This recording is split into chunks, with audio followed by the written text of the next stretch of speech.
Uma pena parte dos leitores, principalmente no século XX, considerarem a ficção científica um subgênero de menor prestígio, literatura de revistinha. Na verdade, utilizando-se de avanços tecnológicos, naves, extraterrestres, viagens no tempo, muitos autores, escritores esbanjaram talento e trataram de temas muito sérios, temas presentes no dia a dia da população mundial, como o preconceito, o subdesenvolvimento, a desigualdade social, a fome, a guerra. Então, é necessário uma visão mais apurada sobre esse gênero incrível. E para falar de ficção científica, eu trago para vocês o meu escritor favorito do gênero e um dos maiores escritores de todos os gêneros do século XX, Isaac Asimov. O nome do conto? O Demônio de 2 centímetros. Meu nome é Marcelo Fávaro e você está comigo no canal Conta um Conto. Vamos à história.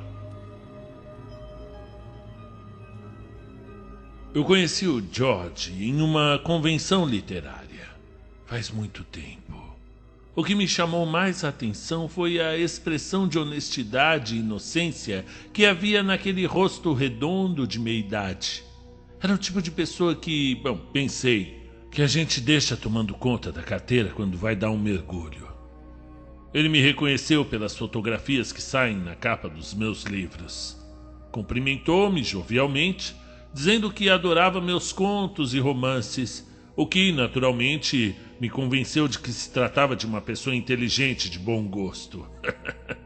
Apertamos as mãos cordialmente e ele me disse: "Meu nome é George Binnut." Binnut, repeti para gravá-lo melhor. É um nome diferente. É dinamarquês, explicou, e muito aristocrático. Eu descendo de Knut, mais conhecido como Canuto, um rei dinamarquês que conquistou a Inglaterra no início do século VI. Um dos meus ancestrais era filho dele, nascido no lado errado das cobertas, é claro. É claro, murmurei, embora não entendesse bem o que havia de evidente em tal afirmação. Ele recebeu o nome de Knut em homenagem ao pai, prosseguiu George. Quando foi apresentado ao rei, o monarca perguntou: "Ô Messa, este é o meu herdeiro?"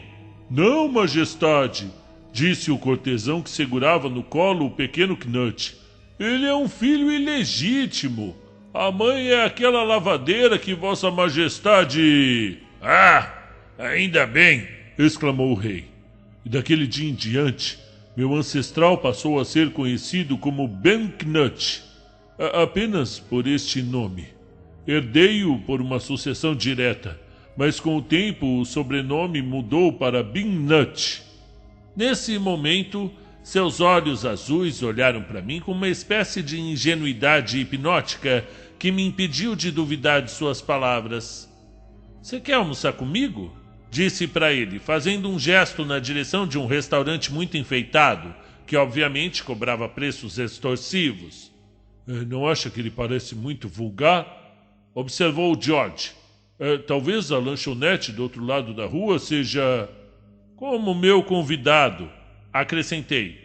George lambeu os lábios e disse: "Agora que estou olhando para o restaurante de um ângulo melhor, ele parece ter uma atmosfera aconchegante." "Está bem, vamos lá?" Enquanto comíamos, George comentou: "Meu antepassado, Binnut, teve um filho de nome Swain, um típico nome dinamarquês." "Eu sei. O nome do pai do rei Knut era Sweyn Forkbeard. Nos tempos modernos, o nome geralmente é escrito Sven." George franziu a testa e protestou: "Não há necessidade, meu velho amigo, de ficar se exibindo para mim. Eu aceito o fato de que você tem os rudimentos de uma educação." "Desculpe", respondi, sentindo-me envergonhado. Ele fez um gesto complacente, pediu outro copo de vinho e disse: "Sweyn Binnut era fascinado por mulheres jovens, uma característica que todos os Binnuts herdaram, e fazia muito sucesso com elas. Também o que parece ser um traço da família. Contam que as mulheres o viam passar e comentavam: "Oh, como ele é lindo!" Ele também era um arquimago. Fez uma pausa e depois perguntou muito sério: "Você sabe o que é um arquimago?" "Não, não sei." Menti, sem querer ofendê-lo de novo com os meus conhecimentos. "Explique para mim." "Ah, um arquimago é um grande mago," disse George com o que me pareceu ser um suspiro de alívio. Sven havia estudado as artes ocultas. Naquela época, isso ainda era possível. As pessoas não eram céticas como hoje em dia. A intenção dele era descobrir maneiras de persuadir as jovens a se comportarem daquela forma dócil e gentil que só faz enaltecer a feminilidade e a deixarem de lado qualquer atitude intransigente e pouco cooperativa. Para isso, precisava de demônios. Descobriu que podia conjurá-los queimando certos arbustos e pronunciando palavras místicas. E deu certo, Sr. Brinant? Me chame de George, por favor. É claro que deu certo. Havia um bando de demônios trabalhando para ele, porque, como costumava observar, em tom queixoso, as mulheres de sua época eram céticas e indelicadas. Recusavam-se a acreditar que fosse neto de um rei e faziam observações desairosas a respeito da sua genitora. Depois que um dos demônios entrava em ação, porém, tudo se tornava diferente. Elas passavam a compreender que um filho natural é uma coisa muito natural. Você tem certeza de que o seu antepassado realmente conseguia conjurar demônios, George? Eu tenho sim. No verão passado encontrei o livro dele de receitas. As receitas para chamar os demônios, sabe? Estava em um velho castelo inglês que hoje não passa de uma ruína, mas já pertenceu à minha família. Havia uma lista com os nomes dos arbustos, a maneira de queimá-los, as palavras a serem lidas, tudo. Estava escrito em inglês antigo, eu acho que anglo-saxão, você sabe, né? Mas estou estudando filologia e não pude esconder um certo ceticismo. Você deve estar brincando, observei. George olhou para mim ofendido. Por que pensa assim? Por acaso estou rindo? Era um livro autêntico. Testei as receitas pessoalmente. E conseguiu um demônio. Isso mesmo, declarou apontando para o bolso de cima do paletó. E ele está aí dentro. George apalpou o bolso e preparava-se para fazer que sim com a cabeça, quando seus dedos sentiram, ou deixaram de sentir, alguma coisa. Olhou para dentro do bolso. Ele sumiu, declarou aborrecido. Desmaterializou-se. Mas a culpa não é dele. Veio me visitar ontem à noite porque estava curioso para saber como era uma convenção. Você entende, não é? Dei-lhe um pouco de uísque com um conta-gotas assim de remédio, sabe? E ele gostou muito. Talvez tenha gostado até demais, porque começou a puxar briga com uma cacatua que estava numa gaiola perto do bar, chamando-a de nomes horrorosos. Felizmente adormeceu antes que o pássaro ofendido resolvesse tomar uma atitude. E esta manhã não estava com uma cara muito boa. Eu acho que ele deve ter ido para casa curtir a ressaca. Eu me senti até um pouco ofendida, claro. Será que ele esperava que eu acreditasse em tudo aquilo? Está me dizendo que havia um demônio no bolso do seu paletó. Seu poder de dedução é impressionante, hein? E qual era a altura dele? 2 centímetros. Mas isso é menos que uma polegada. Absolutamente certo. Uma polegada tem 2,54 centímetros. O que eu quero dizer? Que tipo de demônio tem 2 centímetros de altura? Um demônio pequeno, é claro. Mas como diz o velho ditado, é melhor um demônio pequeno do que nenhum demônio. Não, depende do tipo de demônio. O Azazel, é o nome dele, Azazel. É um demônio bonzinho. Eu desconfio que ele é até meio desprezado pelos colegas demônios, sabe? Porque se mostra extremamente ansioso para me impressionar com seus poderes. Entretanto, recusa-se a usá-los para me tornar rico, o que sinceramente não seria nada demais, considerando que eu sou o único amigo dele terrestre, não é?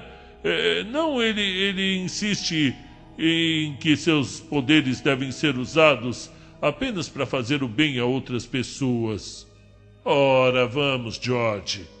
Esta certamente não é a filosofia do inferno. George levou os dedos aos lábios. Não diga uma coisa como essa, meu velho amigo. Azazel ficaria muito até ofendido, de verdade. Ele garante que a sua terra é simpática, decente e altamente civilizada, e fala com enorme respeito do governante dele, a quem se refere simplesmente como o Todo-Poderoso. Tá, e ele faz mesmo coisas boas. Sempre que pode. Veja o caso da minha afilhada Juniper Pen. Juniper Pen? Isso mesmo.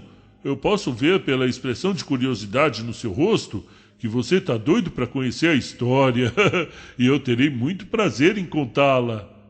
Juniper Pen, disse George. Estava no segundo ano da faculdade quando a história que vou lhe contar começou.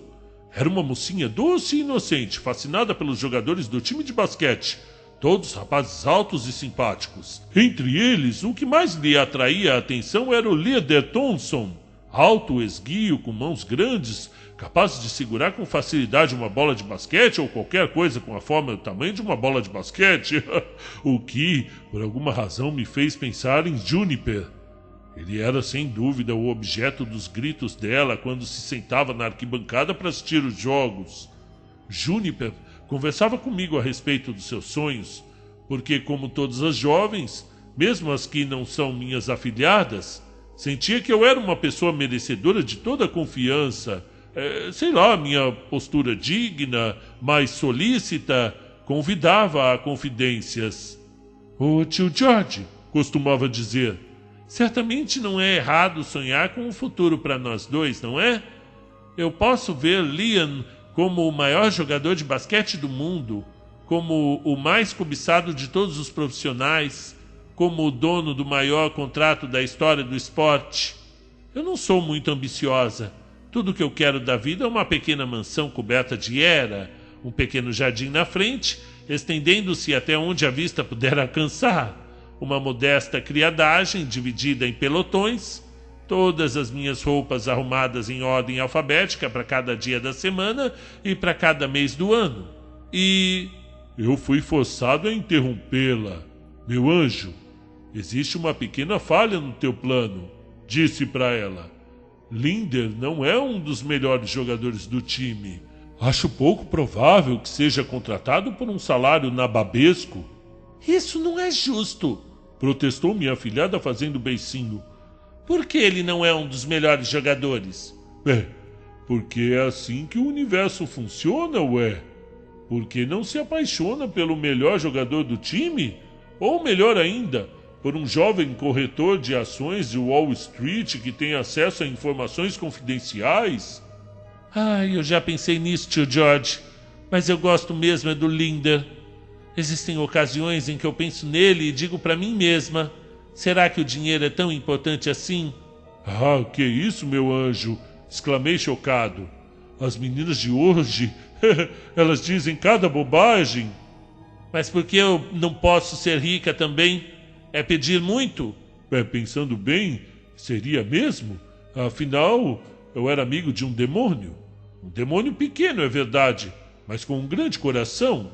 Certamente estaria interessado em colaborar para a consolidação de um amor verdadeiro, em levar a felicidade a duas almas cujos corações bateriam em uníssono, enquanto pensavam em beijos mútuos e fundos mútuos. Fundos mútuos. Quando o chamei, usando a palavra mágica apropriada, Azazel ouviu a história com muita atenção. Não, eu não posso lhe contar qual é a palavra. Imagine, você não tem nenhum senso de ética. Como estava dizendo, ele me ouviu com atenção, mas não com a simpatia que eu estava esperando. Eu admito que o trouxe para a nossa realidade no momento em que tomava alguma coisa parecida com um banho turco, pois estava enrolado em uma pequena toalha e tremia dos pés à cabeça. A sua voz parecia mais fina e esganiçada do que nunca. Bem, na verdade, eu não penso que seja realmente a sua voz. Eu acho que ele, na verdade, se comunica comigo por telepatia. Mas a voz que imaginei ouvir era fina e esganiçada. Que é basquete? Perguntou. Algum tipo de esporte? Como se joga? Tentei explicar, mas para um demônio, Azazel às vezes consegue ser incrivelmente obtuso. Ficou olhando para mim como se eu não estivesse explicando cada detalhe do jogo com clareza transparente. E afinal propôs: será que eu não podia ver um jogo de basquete? É claro que pode. Por coincidência vai haver uma partida hoje à noite. Linder me deu uma entrada. Você pode ir no meu bolso. Ótimo. Pode me chamar quando sair para o jogo. Agora preciso terminar meu zwindig. Certamente estava se referindo ao banho turco. Concluiu antes de desaparecer. E eu devo admitir que eu fico irritado quando alguém coloca seus interesses mesquinhos acima das questões transcendentais que eu estou envolvido. O que me faz lembrar, amigo velho, que o garçom parece estar tentando atrair a sua atenção. Eu acho que quer lhe entregar a conta. Pegue-a, por favor, e deixe-me continuar a história. Naquela noite, fui ao jogo de basquete levando Azazel no bolso, para poder ver a partida. Ele teve que colocar a cabeça para fora, o que teria causado uma verdadeira comoção se alguém estivesse prestando atenção em nós. A sua pele é vermelha e ele tem 2 pequenos chifres na cabeça. Ainda bem que só a cabeça estava de fora, porque a sua grossa cauda, de mais de 1 centímetro de comprimento, é simplesmente repugnante. Eu mesmo não entendo muito de basquete, de modo que deixei por conta de Azazel entender o que estava acontecendo na quadra. E a sua inteligência, embora demoníaca em vez de humana, é bastante desenvolvida. Depois do jogo ele me disse: pelo que pude deduzir do comportamento dos indivíduos corpulentos, desajeitados e totalmente desinteressantes que se movimentavam na arena, o objetivo do jogo é fazer aquela bola esquisita passar por dentro de um aro. É isso mesmo. Isso se chama fazer uma cesta. Então seu protegido se tornaria um as desse jogo estúpido se conseguisse fazer a bola passar por dentro do aro todas as vezes que tentasse. É isso aí, exatamente. Azazel balançou a cauda pensativamente. Isso não deve ser difícil. Veja, eu preciso apenas ajustar os reflexos do rapaz para que ele possa avaliar corretamente o ângulo, a força do arremesso e... Ficou em silêncio por algum momento e depois acrescentou: acontece que eu aproveitei o jogo para registrar o seu complexo de coordenadas pessoais. Sim, pode ser feito. Na verdade, já está feito. É isso aí. Está feito. Daqui em diante, seu amigo Linder não terá a menor dificuldade para fazer a bola passar por dentro do aro. Eu estava um pouco nervoso quando esperava o jogo seguinte. Não disse nada para minha afilhada Juniper, porque nunca havia recorrido aos poderes demoníacos de Azazel e não estava inteiramente certo de que fosse capaz de fazer tudo o que afirmava. Além do mais, queria surpreendê-la. No final das contas, fiquei tão surpreso quanto ela. Afinal, chegou o dia do jogo. E que jogo! Nossa, a nossa faculdade, a Escola de Engenharia do Buraco Quente, em cujo time de basquete Linder desempenhava um papel tão apagado, estaria enfrentando os brutamontes da Universidade Reformatório Al Capone, no que prometia ser um combate épico. Mas ninguém esperava que fosse tão épico. O quinteto da Capone assumiu a dianteira na contagem, enquanto eu observava o Linder atentamente. Ele parecia não saber direito o que fazer, e a princípio suas mãos deixavam escapar a bola toda vez que tentava fazer uma jogada. Era como se os seus reflexos tivessem sido tão alterados que não se sentia mais em condições de controlar os próprios músculos. E de repente, porém, foi como se tivesse se acostumado com um novo corpo. Ele se acostumou, agarrou a bola e ela pareceu escorregar-lhe das mãos. Mas de que forma aquilo aconteceu? Descreveu uma curva no ar, a bola, e entrou na cesta sem tocar no aro. A torcida começou a comemorar, enquanto Linder olhava para a cesta como se não estivesse entendendo nada. A cena se repetiu uma segunda vez, e uma terceira vez, e na quarta e na quinta. Bom, no momento em que Linder tocava na bola, ela saltava no ar, e depois descrevia uma curva elegante e acabava entrando na cesta. Tudo acontecia tão depressa que não dava tempo nem do Linder fazer pontaria. Interpretando isso como uma demonstração de perícia, a torcida ficou ainda mais histérica. Logo em seguida, porém, o inevitável aconteceu, e o jogo se transformou num caos total. Os aplausos deram lugar às vaias. Os alunos mal encarados que torciam pelo reformatório Al Capone começaram a xingar a torcida adversária, e várias brigas irromperam na arquibancada.